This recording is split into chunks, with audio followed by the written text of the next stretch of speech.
Hi everyone, I'm Jesco. And I'm Pengu. And you guys are watching Beyond the Siege. That's right, we have a podcast now. We'll be talking everything esports. And also interviews. And game updates. Plus tournaments, teams, players, devs, etc. So, everything Rainbow Six? Damn straight. And when do we begin? How about now?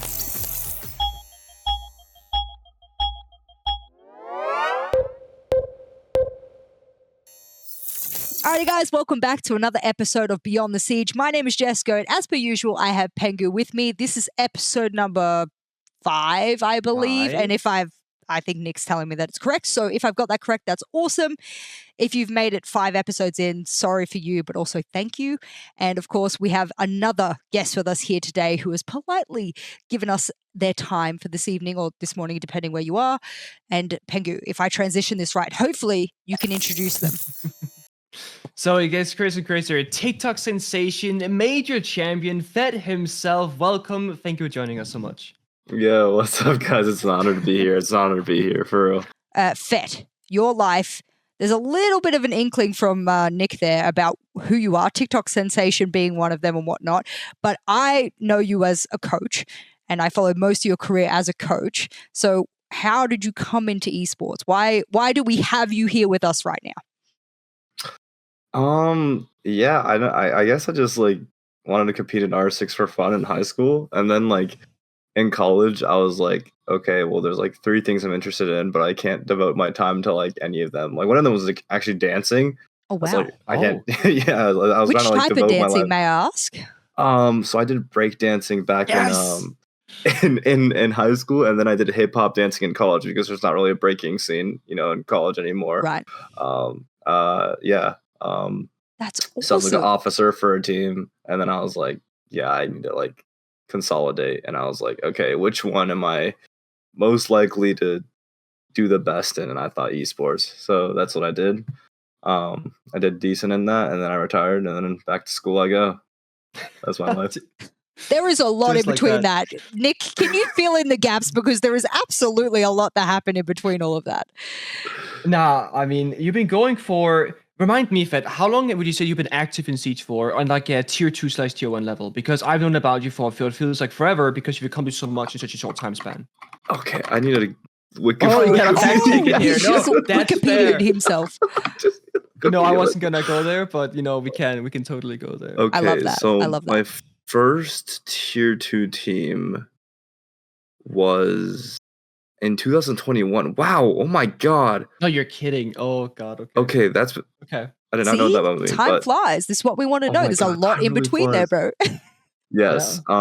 Funnily enough, like the big reason was like for me, to choose esports is because my mom. I don't know, like when I was a kid, my mom, and this is the most Asian thing ever. She's like, if you're not gonna be like the best at something you do, like why even Wow. bother? It sounds toxic as hell, and low key it might be, no cap. Yeah. But I was like, what am I the closest to becoming the best in the world in? And I was like, okay, esports, because I was in CL at the time. Yeah. So this was like at the end of like my honestly my like 4th team in CL, and I was like, I'm gonna start taking the game seriously. So I dropped dance. At the time I was like really into science and like a bunch of like student orgs, and I like kind of like dropped those as well. I was like, I racked enough experience to apply to grad schools. Like I got this. So yeah, I kind of like devoted my full time to Siege. And then I went undefeated in Challenger League. Got a couple gigs, being an assistant coach in Mirage and being an analyst for Elevate at Invite. I absolutely bombed the hell out of those. Came back into Pro League, got 4th place, got last place, dead last, Yeah. rebuilt the team from scratch, and within 1 stage, I won a major. And then luckily, because I was going to retire no matter what, because I got into Right, grad okay. school for my PhD, because Yeah. the end goal for me is science. Like Siege for me was like, okay, I want to prove to myself that if I put my mind to something, I truly can be like exceptional at it. I wanted to prove that to me. And I guess I did, because no matter what, I was going to retire. So I Wow, guess I okay. got like really, really lucky in that sense. But yeah, there it is. And then now I'm just doing a PhD. I'm stressing out, but it's all good. You say you got lucky, but speaking to the toxic traits of the culture, so to speak, do you feel like the mindset from your mother helped you in some ways? Because I always see you're hardworking. Like right now, for example, you're co-streaming. Clips are going out. You're generating content. I feel like you're everywhere all over my feed. I know that you get people helping you, of course. We all do these days. But you obviously put in the effort. Do you think that's a lot related to like your mother and the pressure, if you will, that she's applied to you in the past?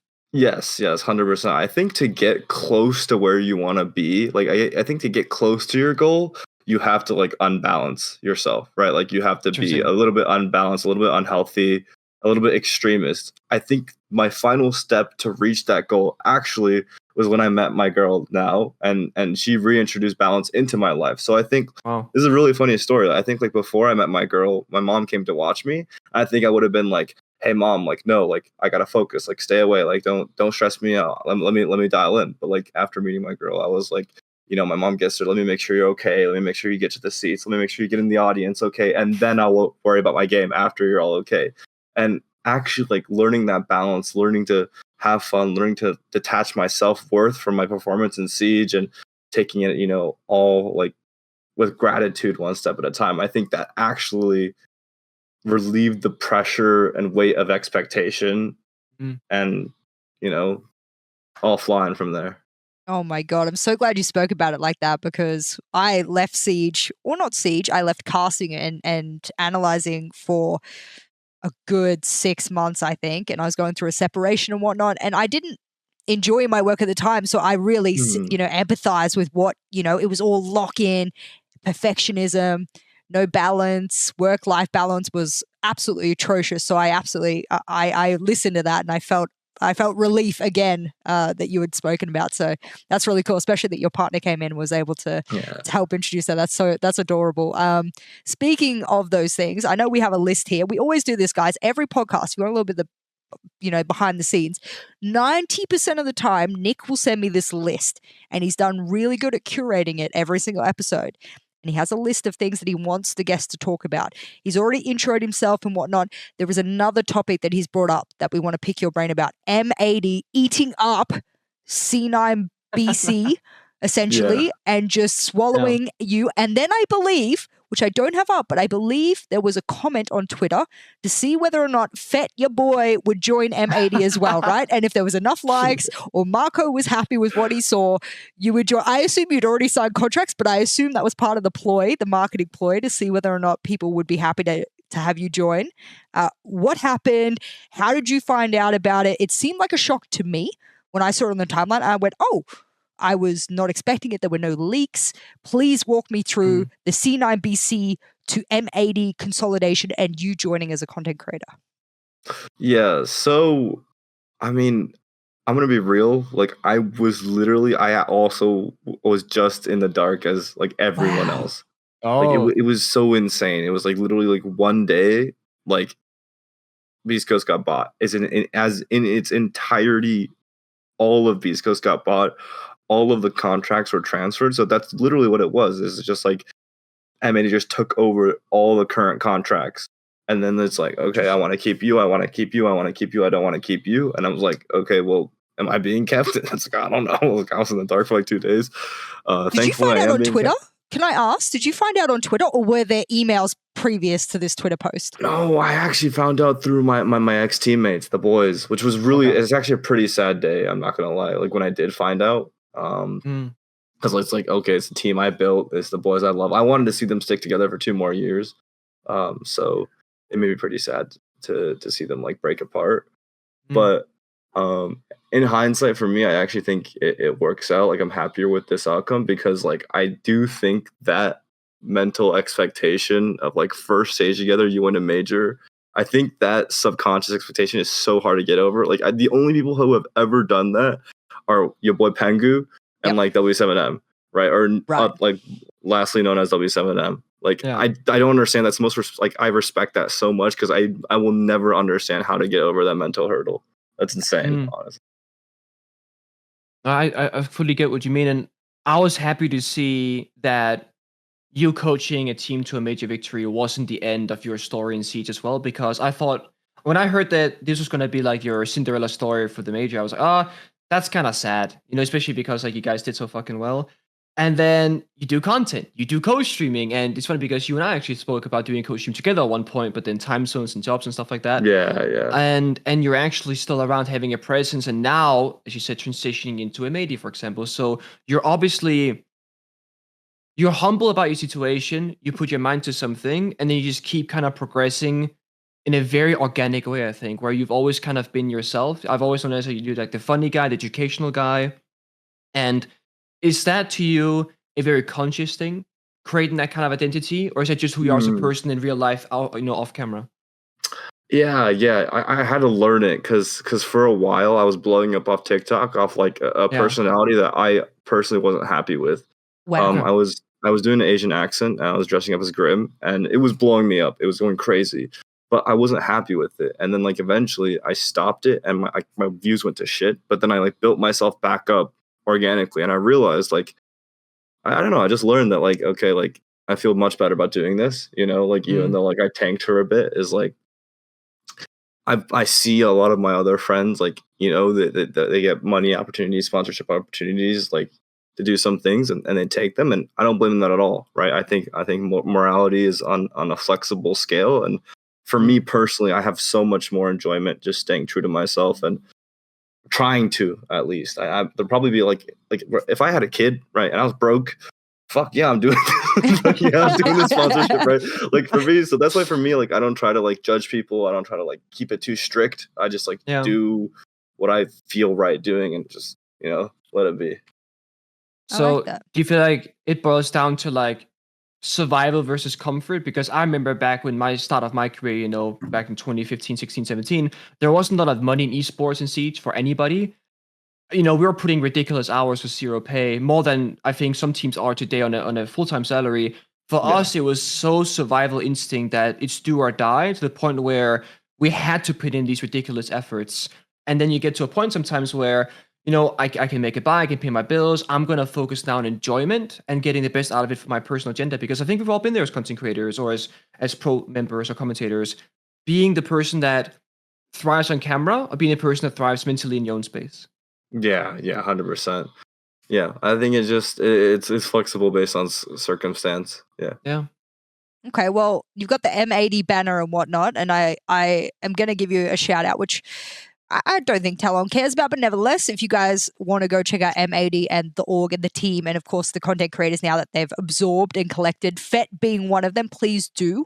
I have a lot of respect for Marco and what he's been able to do with M80, and we could be org friends. We can shake hands across the pond, or it's a very big pond that we're shaking hands across. Nevertheless, I love that we can bring content creators into this podcast. It's really, really cool. Nevertheless, now that we've gotten through who you are essentially, and don't worry, guys. All the links for Fett, TikTok, whatnot will be below in the description wherever we post this, so you will not miss out. I promise you, you can find him wherever he happens to exist. We will put it below. Another topic I have here is about something we've touched on slightly, but I want to talk about the content and coaching, because it's something that, unfortunately, and I'm going to maybe poke a little hole at Parker Mackay here, also known as Intero. Back when I was is it Mackay or Mackay? Is that my Australianism coming into this? Oh my god! You should know. You wear his jewel. How do you not know? Listen. No, I'm gonna go at Mackay. Well, in Australia, we have a city called Mackay. It's spelled the same way. So for me, I'm going to say that's my excuse. It's Mackay. Okay, Parker Mackay, Intero Mackay.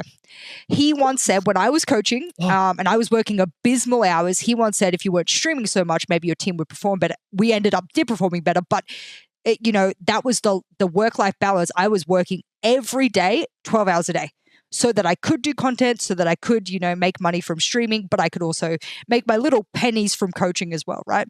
And so that work-life balance for you, particularly as someone who was involved in content, who also was working a heck of a lot as a coach, how did you balance it without Intero, shouting you out and saying... I have to agree with Parker right there. There you go. I'm not going to lie. Yeah, because when I was 4th and 9th in Pro League, that's when I was still doing TikTok and still trying to support myself with TikTok. And then I quit TikTok. I remember I quit TikTok, and I literally tweeted it. I was like, I literally can't think about making TikToks anymore. Like, it's impossible. I quit it, and then boom. I mean, I had a different roster, so maybe it's like coincidental, but for me personally, it's just like there's no, if I'm trying this hard and like thinking about strats, there's no way I can think about a TikTok idea every day. It's impossible. Chalk it, done. I couldn't do any I want to state it for the record. I couldn't do any thought stuff. I just streamed ranked and that was it. Whatever you got live was what you were going to get. Do you like the live? I'm sort of segueing here. Do you like the live platform? I noticed for myself, I don't like sort of the editing and whatnot. I love the authenticity of the live platform, getting in with the audience. Is that now that you're co-streaming, which is super interesting to me because in other games, I'm thinking Apex and whatnot, Valorant, they have massive co-streams. In fact, League of Legends even stopped their main broadcast in certain regions just to do co-streaming. Could you, and I don't want to like preface this as pressure for you, but you're kind of one of the big co-streamers that a lot of us sort of go to watch these days. Are you thinking this is going to take off? Ubisoft's investing a bit more in co-streams, especially at events these days. I mean, you're my go-to guy. I know for a lot of other people who like it a little bit more educational and whatnot, they go to you to watch. Is this where you're thinking the path is going to be? I love co-streams, so this is me pushing without pushing. Yeah, no. So this wasn't or this isn't what I expect, but this was a goal. Okay. Like, this is why I started content, was like, when I left, I was like, I see like all these guys, like all my friends around me, like in this esports scene, putting in so much effort for a game they love so much. And it's like, honest to God, like the esport isn't performing, up to our par. Right. So it's like, if I can somehow like become like the Tarek of Siege or the Cadril of Siege, or something like that, I can bring the eyes necessary to hopefully bring in more sponsorships for everyone, to like to build the ecosystem for everyone. So my goal, I love having a goal. I'll never like having my goal be just like make money or just like have a career. Like I like having like a set clear goal. My goal will always and will be, until like I stop, is bring more eyes to R6 Esports. So like that's my goal. I want to achieve it. Is looking grim because I like sometimes I just absolutely troll. People want that though. I love your attitude and your personality when you co-stream, because I think that's what people like about co-streaming. It's not formal, it's not button up. You sort of dress down, sort of metaphorically, and the way that you talk about esports, and I love that. So at least from me to you, from someone who watches the main broadcast a lot, it's nice to then go to a little bit more casual of a setting and we can talk about the nitty gritty without it needing to be so inherently play by play, because the rounds happen so quickly. That's how it's going to happen on the main broadcast. So that's really cool. I appreciate Nick, it. Thank you so much. What is next on this list? I'm looking down at my mobile. I'm in a hotel room, so you got to help me out. I kind of want to touch a little bit, because you mentioned like the Siege viewership for esports and whatnot, and it's Siege has always been very up and down. Invite comes around, the game blows up in February, March, then we get a bit of a stall out during the summer because we're missing a season these days. What's your opinion on like the future of Siege and esport? Because numbers can be this, numbers can be that, but do you feel like this is a game that's here to stay? Because I have a lot of young people come to my chat. I'm sure you might have the same. Hey, I'm 18. Is Siege worth pursuing as a pro career, or is it not going to be worth it for me because the game is not around for 2 years or whatever? Yeah, I think it's the best game ever created. Like conceptually, agreed. I think it's the best. I think it's like heroin, bro. I think like trying to play a different game after Siege is insane. Like it's actually awful. Ruins you. Ruins you. It ruins you.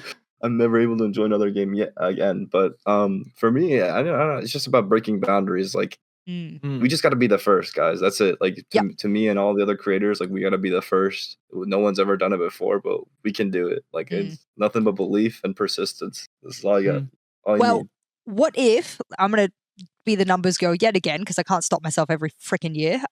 Numbers wise, let's start with 2022. We had peak viewership, and peak viewership doesn't mean everything. So I do want to say that this is a very particular stat, but our peak viewership in 2022 was 272,000, right? Not bad. Not great, but not bad, right? Then we had a dip in 2023. Now, I kind of feel like it's the post-COVID, get out of there, do your thing. Also, the scene was changing, Blast was coming in, things were shape-shifting, and it went down to 232,000. Do you want to guess what it boosted to in 2024? Right? Good year of esports, some good tournaments, good storylines. SI popped off. SI popped off as well. Manchester Major was crazy. What do we think it got to for 2024 peak viewership, mind you? This is a good question. 500K. I was gonna say Ooh. 500K as well. Yeah, like half a mil. Ooh, okay. I know I got big brains in the podcast. 521,000. It more than doubled in peak viewership in 1 year. Does this maybe give you guys a little bit of a smile and you're like, okay, numbers are booming, Siege is back, coming up 10 years next year. The light at the end of the tunnel kind of thing? Yes? Yeah, 100%. And for me, the biggest thing is not only like being able to sell at the highest level, right? Like the big invite games, but also like the grassroots games. If I can get like 100K views on a YouTube video on just like a pro league regular season game, that's a dub. And I've done that like once, which is like it gives me hope. Like granted, I clickbaited the fuck out of Sploit, right? As you should. Worth. It's so much clickbait. I feel so bad because like, you know, my pro league friends call it narrative and I'm just spinning narrative the whole time. But you know, it can be done. I feel like it can be done. Definitely want it to be done. Yeah. Oh, Nick, please. He said something you got to bring up. The grassroots thing, by the way. Are you co-streaming it? There's a lot of either of you? I would love to. Okay, do it. Wait, now I'm holding you to it. What is it called? Yeah, like there's a couple different things, but like, you know, for 2025 year that we're going into, the Challenger series. Yeah. Is it called Challenger CL? Like, what is it actually called? So everyone can Google it. Yeah, people call it CL. That's what we all call it. It's called CL. It's CL. Yeah. Well, if people want to search it, where can they go though? Are they calling it that, or are they calling it Element? That I couldn't tell you. Oh, Element something. I'm not sure. It's Challenger Series. Challenger Series. Okay, Challenger. We're all googling right now. Challenger Series, Rainbow Six. Oh, I don't know. I do think it's one of those like you're right. SI Challenger being big Series.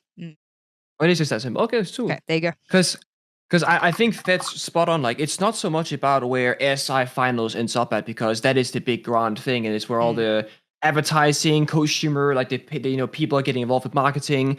I think tier 2 grassroots, regular pro league season games, your average X team against Y team storylines matter so much more, because that's what's filling out like 80% of the year.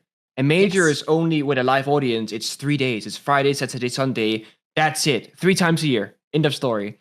That's not going to carry the entire scene. And I remember back before I retired in like 2021, 2020, even during some of the COVID times, we had games in Europe between like G2 Empire and G2 BDS that actually mattered for like viewership, for storylines, for player progression, for casters to also be hyped about.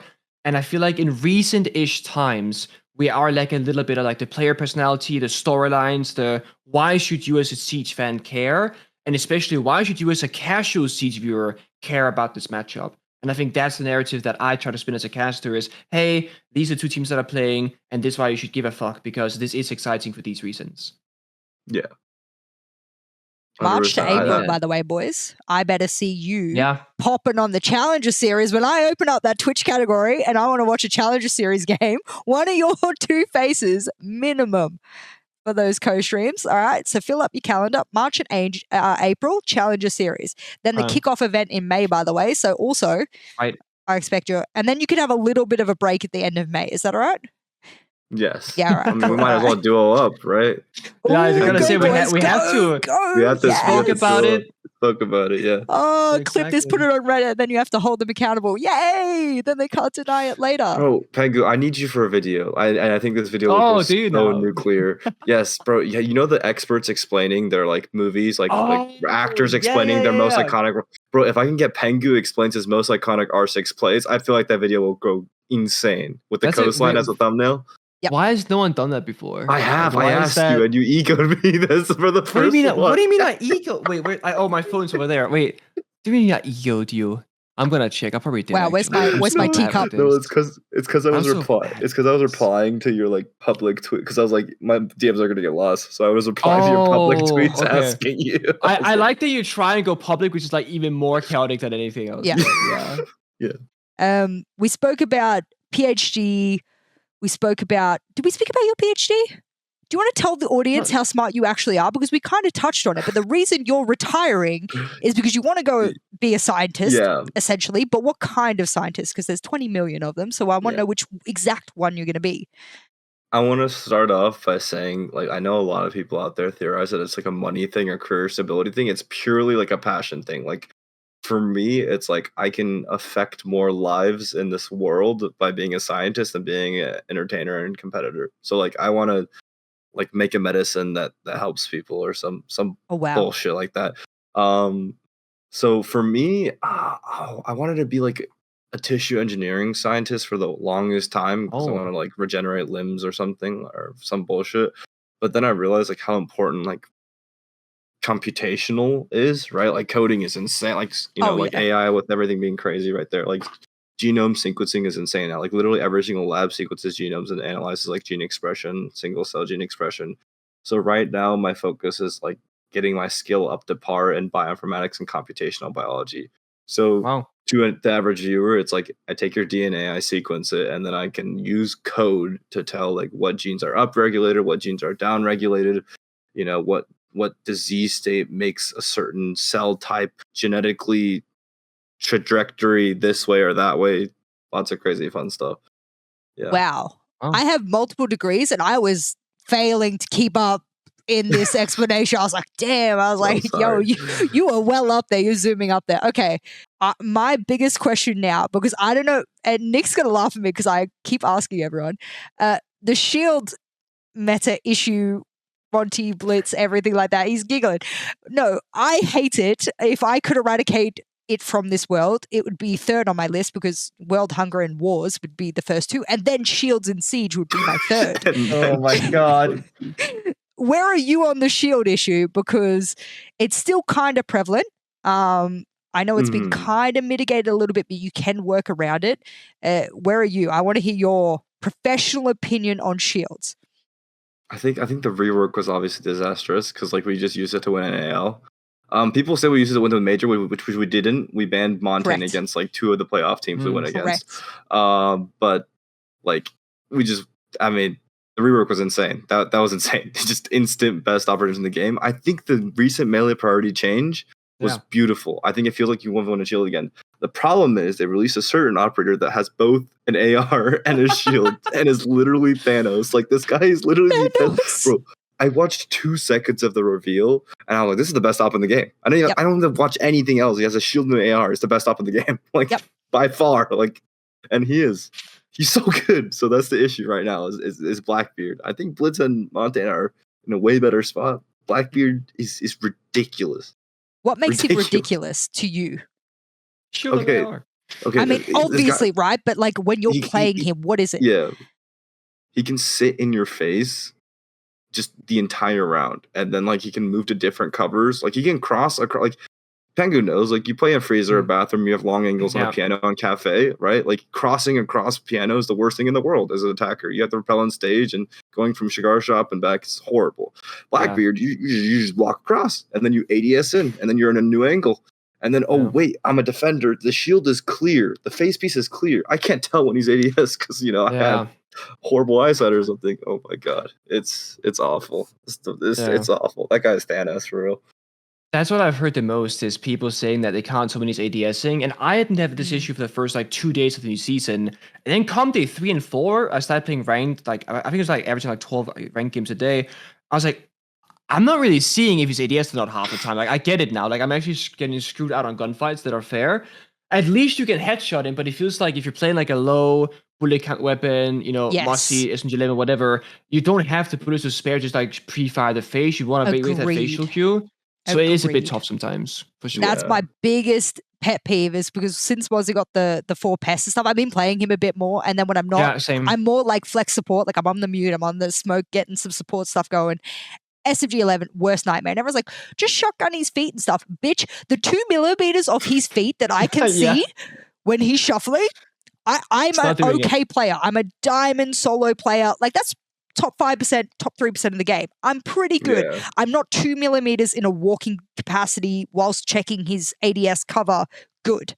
I'm not pro league level. You need to be incredibly fast and very accurate and very well positioned and hope that he's solo, by the way, because all the arguments about shields, just do this, just do that, always assumed that they were solo across the map by themselves with no help ever, which was a really fucking odd argument to have about shields as a whole. But anyway, here we are with the new Thanos of the game, not Monty, not Blitz. We're with the, and I will say I did ask Ubi about it because I tested him before he was released and whatnot. And I said, hey, we're obviously in a really awkward position because you want to deal with shields and you're releasing a shield. And I wonder if this is going to be a problem. And they said, yeah, this is really unfortunate timing that this is the meta and what we're doing. And obviously it gets planned a year or so in advance. That's kind of just what happened. Are you expecting the meta to go more frag heavy, or are you expecting it to go more utility heavy come 2025? What direction do you see happening meta wise? I think it just with shields being this broken, I think on a couple maps, like namely border, cheese is just so like cheese is the word we like to call it in NA, like which is like a bunch of shield ops, class, sense, this type of stuff. Is just with the new sense update, of course, it's just becoming more and more prevalent. It is pretty easy to deal with it though. But what I like what I kind of like about more recent meta than like old meta is that there's distinct modes, and I think the more modes there are, the better. Like before, during the Ying Lion meta, it was just like that's all you saw. But now it's like you have teams that play cheese, but then you have FaZe Clan who just play fucking, FaZe Clan and Virtus Pro who just play just like the slowest siege you've ever seen in your entire life, and it still works. So I think the more like it's diversifying, the more strong options has be good. I just hope like they do some shit to Blackbeard where like every time he ADSs, you hear like the loudest sound in the world. Like make it like make an alarm go off. Yeah, like yeah. It just should be a robot just screaming unshielding and then shielding. I would pay for that. Should be that simple. That would be hilarious. It might be the simplest solution actually. Is Blackbeard the only problem with the game, do you think, or are we good? Because I kind of feel happy. I'm happy with my ranked games, if that makes sense. Yeah, honestly, yeah. Like besides Blackbeard, like you can run a shield comp, but then you don't have like a lot of like util clear. So then like you go against a tuber arcade bandit like heavy walled on comp, you just get fucked over. You can run like trap spam comps. You can run like a cool castle setup. Like I think the diversity strategically in the game right now is actually pretty healthy in my opinion. Interesting. So when you say that shields are in a good spot now, I'm just curious from like a tier list perspective, because I'm a huge tier list enjoyer. If Monty, Blitz, Fuse were S tier before, because I would definitely argue that they all were because of shield meta. Where do you rank them now? If you go like from S, you got like your A, your B, your C, your D, your F. Okay, I still think they're S tier. I still think they're S tier. I still think they're S tier. It's just more so like you actually have to do what a riot shield is and work with your team now, and you can't just be like okay, I don't know if this is a bad word over there, but like in NA we call it a terrorist. Like you can't just be a terrorist and just fucking, you can't just 1v1 anyone you want. Like before, like you literally could not 1v1 a shield. And I think like for me, like a good balancing like threshold for an operator in Siege is like if a recruit with no util is able to counter it like somehow, some way by having gun in, like you can shoot a Yin Canal, you can shoot a C4 out of midair. You can hear a nomad charge. Right, if someone with no util and no gadgets could counter it, I think it's a good state. And before that, it was more so like you couldn't. Yeah, exactly. Because before the player's first, instinct against the shield before the rework was walk up and melee him, outmaneuver him, break his ankles and melee him. But now it's like, oh, you melee him at the same time, melee still goes through. So yeah, at least it feels like you can 1v1 it now. Yeah, interesting. And speaking about all these strats, and you don't have to talk on this if you're not allowed to, you don't want to, but you obviously have coaching experience. We spoke about that. Now you're content creator for a predominant org and pro team in the NAL.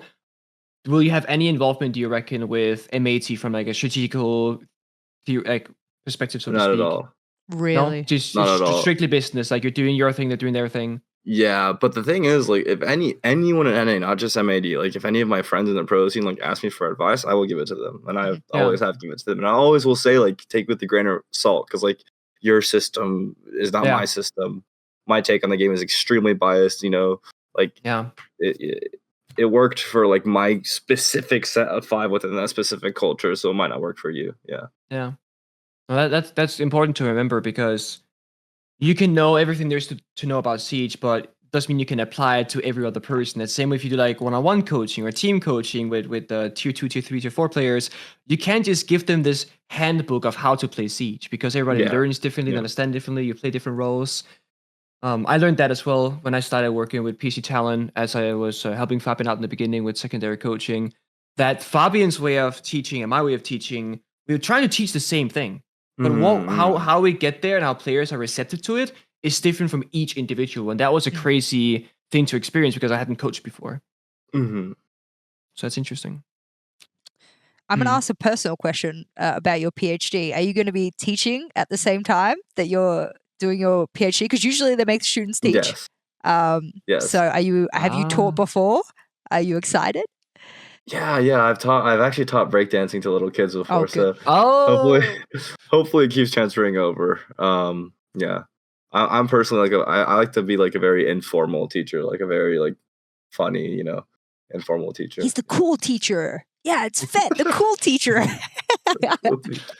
Yeah. I've asked you about your future. What else is on the list here? What am I missing? You can all see me looking down at my phone. Look at my very Sunbird 5 head as I work this out. Siege future in your eyes, I've already picked your brain about. Question for those, because you're a multi-talented Siege person. What would you call someone in your position? Because obviously content creation, coach, whatever, your personality. Let's say you're a multi-talented Siege personality. How does someone who's watching this, who wants to kind of follow the path, whether it's coaching, whether it's co-streaming, whether it's both, how do they get into your position? What is the best advice you can give them to get started? Step one is get started, right? I think a lot of people don't take step one. I think a lot of people wait too much for everything to align. Like, this needs to be this way before I give it a shot. If you want to get into content creation, just post your first TikTok tomorrow. Like, I had a friend who was like, who wouldn't post TikToks, so he would keep tweaking them. I was like, dude, save all the notes for the next one and just post this one by the end of the day. I think that's step one. Is the over perfectionism actually stops a lot of people from just putting something out. I will always tell people this: your 10th decent TikTok or like whatever piece of whatever you make will be better than your current perfect one, right? Always. Yeah. So you just do it. Just get started. Number 1, 2, and the biggest thing with getting started is after you've gotten started and tried it and done it, you will figure out whether or not you love it or not, right? If you make a couple TikToks and then, the TikTok community is vile as they are, they go in your comments, call you all kinds of mean things. I don't like this. You stop. Yep. And you can spend this time now doing something that you love, or finding out what you love. And then once you find what you love, it's just, as long as you're improving and as long as you never give up, like, eventually you will get there, and that's really it. It's just the time effort you put in. Granted, like for me, it was just very Asian. Like I just had no time for anything. Like my friends, I would spawn in to study with my friends for like tests and like for in college, and they'd be like, "Oh my god, you're back after 2 months," like. So for me, I gave up a lot of like sleep and social life for it, and I still do. Like I've been living in a new city for my graduate school for like it's one of the major cities in the U.S. I've been living here for like 3-4 months. I don't know a thing. People come visit me like, "What do I do?" And I'm like, "I don't know. I haven't spent any time outside yet." So yeah, it's a grind for sure. But I mean, if you love it, it doesn't feel anything like it. Yeah, I can relate to that. I think anyone who's been in your shoes can relate because you get so consumed by it in a beautiful way. I think it takes over everything else in life in like the worst of it. I've missed so many birthdays, family gatherings, personal time, etc. And I don't regret any of it. Like, sure, if I could have done both, great. But the career that you're working in this industry, it requires so much to get to that top position. Yeah. And hopefully for the people that are trying to and are doing it, it's worth it for them because I'm super happy that I did it. I know, Jess, you're happy with yours as well. You guys spoke about your PhDs and, you could go back, you're currently doing. I dropped out of high school at 18, basically, without, any form of, I want to pursue this in life. And my biggest fear is not that esports is over for me tomorrow, because if I retired 4 years ago, I've been happy. I'm just happy that I'm still around today. My worry is, what the fuck am I going to do after? Because my dream since I was 5 was to be a pro league athlete. I've done that. I've been retired for almost 4 years. I don't have that purpose of what to do next.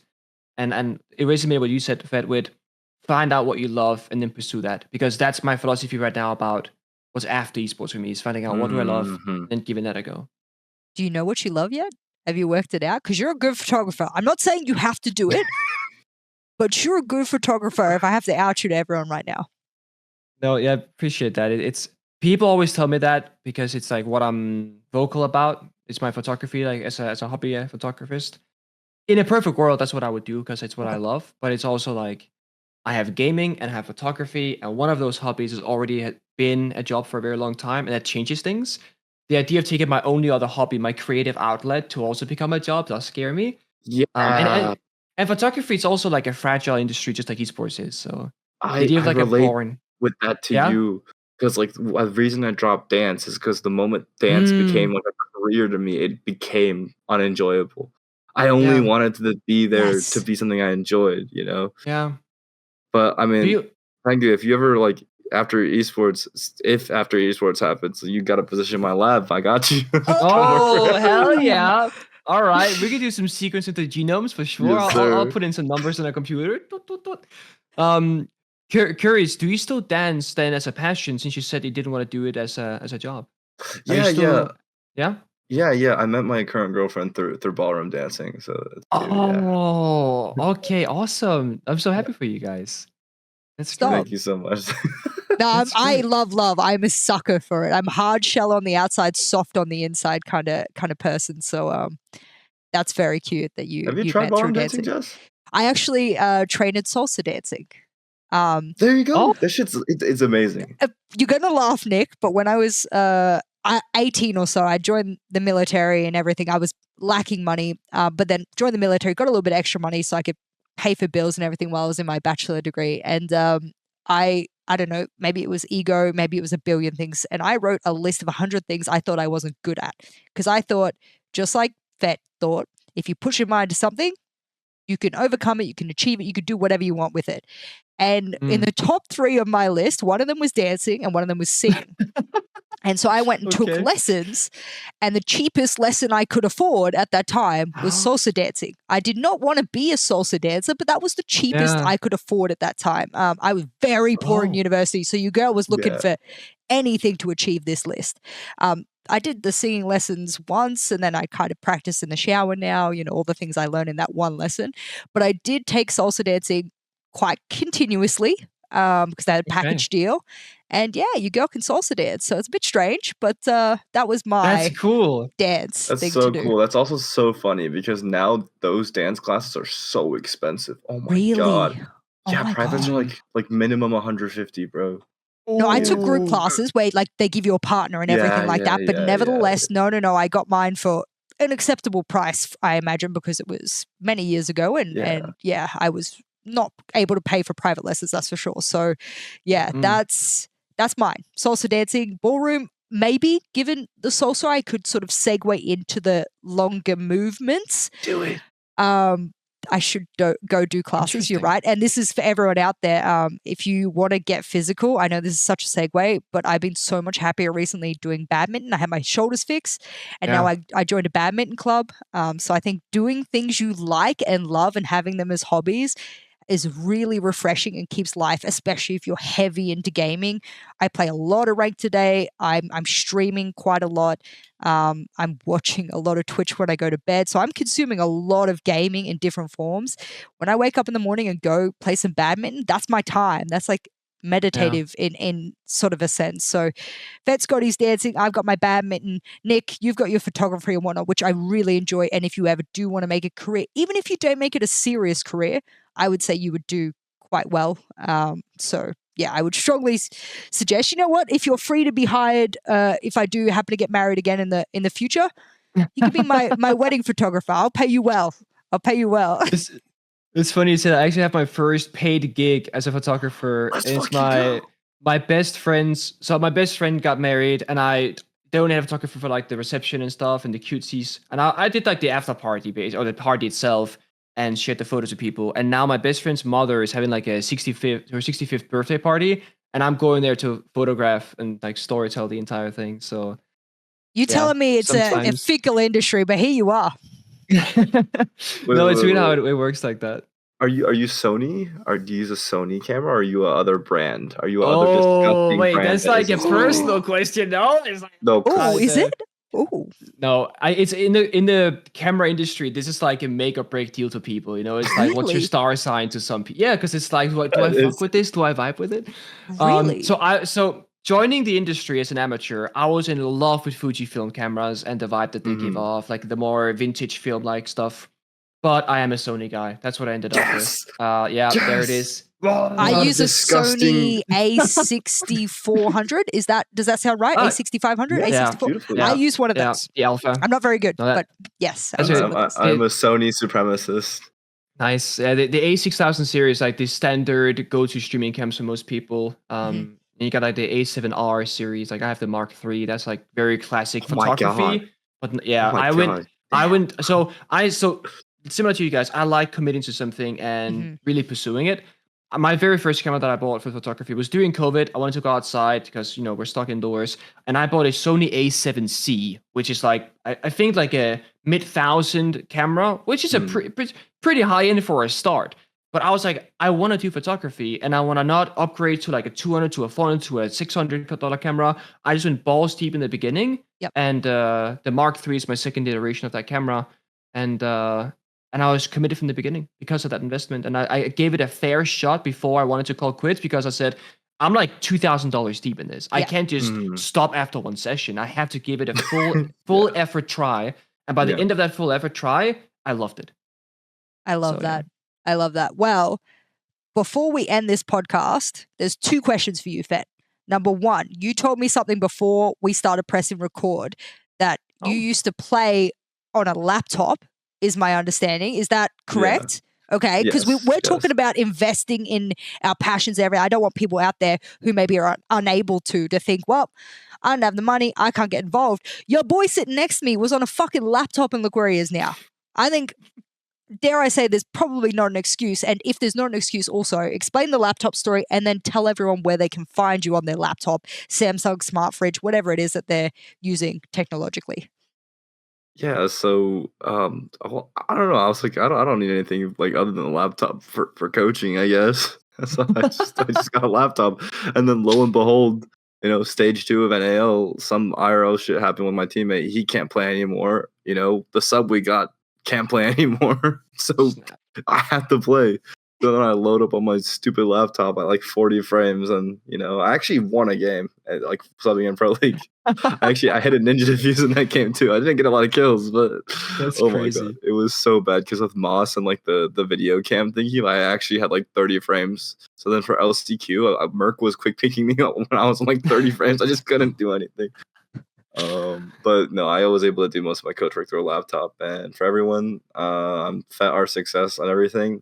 It's been an honor to be on this podcast. I'm actually really glad I did this because I feel like this actually remotivated me to continue on with the content. Because low-key, I've been hitting a dip, but like I've been kind of getting sad. But like hearing that people in the community that I look up to also are looking at me as someone to bring eyes to the game makes me happy. Makes me really, really happy. Pengu, I'm actually working with what's his name? Sua, your boy Sua. Oh yeah. I've been working. Well, it's been a while now, but I've been trying to revive the NA 10-mans because I've been trying to. Oh yeah, for all the competitive. I'm gonna plug this shamelessly for all the people Go for it. that want to get into comp. Go to discord.gg/FettR6S. I try to make it so where it's like a one-stop everything system where you can find your teammates and 10-mans. You can look for scrims. You can look for team. And then you can it'll send you announcements if you subscribe to the comp newsletter in there for like all the qualifiers for whatever is going on. So like that's what I've been trying to create ecosystem wise with Sua, like a place where you can go from 0 to as far as you want to go in comp R6. So go check that out if you want to play. I can't believe you only brought this up now. You're like, I'm going to shamelessly plug. And then it's one of the most important things that is needed in the tier 3, 2, and 1 scene at the moment because a lot of people don't want to play ranked for whatever reason. They might not want to play ranked. And 10-mans have been incredibly successful in the past. Different people have run them. Sustainability-wise, I think it's been a little difficult for people to run it. So I'm really excited that not only are you co-streaming, but you kind of seem like an all in one shop, if I will. I think maybe you guys call that a Target over in the US. You know, you go in there and you grab whatever you want to grab that you might need. You're kind of the target of Siege, I guess, for lack of better words. So that's interesting. Again, guys, that link that he just dropped there, discord.gg/Fett R6S, if I'm correct. R6S, You guys go in there. 10 mans is essentially jumping into a custom server where you can play other people randomly assigned teams, or maybe a captain pick will pick, and then you're able to play outside of the rank system and just enjoy the game without worrying about your elo or whatnot. And you will learn to be better because you're probably going to be worse than other people on your team a lot of the time. I found that out. It was very humbling, which was cool. I learned new ways to communicate. I learned new ways to hold angles and play and use utility. I learned to be IGL'd and to practice my IGLing. 10 mans is the best place you could be for that. So please join Fett's server to give that a go. Even if you feel you're not good enough, you will become good enough. That's the point of it. So yes, I really, really want to say that because 10 mans made me such a better player back when I used to play them. So really, really important. I'm so glad you said that. Thank you so much, Jess. Yeah. That's awesome. That's really cool. Nick, this is, I believe, our final episode of 2024. We've done 5 episodes since this podcast released. I'm really, really happy that Fett gets to be the last one of 2024 because he is going into coach retirement, but he will still be here for us content-wise, so that's really cool. Can you send us off, you know, maybe a wrap-up sentiment or something really cool to sort of just like end the podcast? I'm extremely thankful for people like yourself, Fett, and everybody else that we have on the podcast. As you said yourself, you might have been in a bit of a slump yourself, or motivation, etc. And these things help not just yourself, but also us. Like, we get to see the newer faces, the younger people, maybe what we can call the future generation of Rainbow Six Siege, because Jess and I have been there for a very long time. And we hope to do the same as you, to bring more eyes to esports, to the game itself, to the industry and life that is esports, because it's such a different thing. And people are very young and very, I don't want to say immature is a negative word, but a lot of people come in with very little life experience, and I would love to guide people through that experience and make it better for them. For the people watching, supporting, of course, thank you so much. And as always, if you have any ideas for guests we should bring in the future, bring that up in the comments, because we want to see what people, who they want to see and with that they want us to talk to. And your sentiment, Fed, about day one, just start. I fucking love it so much, because people have dreams that they can accomplish, but they're too afraid to start, and therefore they'll never get there. And I think that's the one of the greatest things I've heard in recent times. The just start. Please, editor and beautiful marketing manager, add that to the title somewhere. Just start. Because if you don't start, I like the saying, if you don't ask, the answer is always no. Kind of gives me that vibe. I love that. That's my sentiment in things. If you don't ask for help or how to do something, the answer is either no or nothing, and you'll never know. So get out there, do things, and I have no doubt Fett has his DMs open. He, hopefully, if you'll reach out and just ask a very direct, ask an open question, ask a very direct question, because he's still a busy man. He'll be able to direct you where you might need to go and whatnot. And of course, he has the Discord. So please go in there. It's been an awesome 2024, guys. Amazing that we can have this podcast. We'll smash out more episodes next year and get more guests. Please ask us below, as Nick said, who you would like to have in the podcast. But having Fett here, go follow his channels. Links below. My links will be below. So will PSG Talons as well. I can't dance like this, but I will try. As we exit, I'm going to do a Norengo, who knocked me out of the 6 Invitational doing this. This is PTSD for me, but we'll do it anyway. Merry Christmas all. Happy New Year. And we will see you come 2025. Good night.